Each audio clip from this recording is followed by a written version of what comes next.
સમગ્ર દેશમાં જૈન ધર્મના 24મા તીર્થંકર ભગવાન મહાવીર સ્વામીની જન્મજયંતિ ઉત્સાહ અને ભક્તિભાવ સાથે ઉજવાઈ રહી છે. નવસારીમાં પણ સમસ્ત જૈન સમાજ દ્વારા વિવિધ ધાર્મિક અને સામાજિક કાર્યક્રમોનું આયોજન કરાયું છે. સવારે શહેરમાં ભગવાન મહાવીરની ભવ્ય શોભાયાત્રા યોજાઈ હતી. શહેરના મુખ્ય માર્ગો પર બેન્ડવાજા સાથે નીકળેલી આ શોભાયાત્રાએ ધાર્મિક માહોલ સર્જ્યો હતો.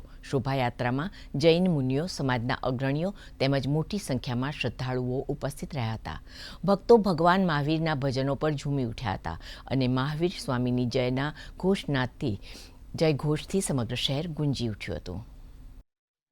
લગભગ છેલ્લા 25 વર્ષથી આ સંગઠન કરી અને ભવ્ય રીતે ઉજવણી કરી રહ્યું છે.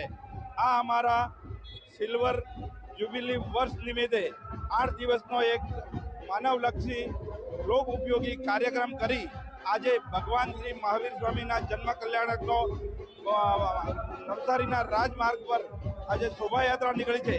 ત્યારે નવસારીના તમામ નગરજનો આમાં ઉમટ્યા છે.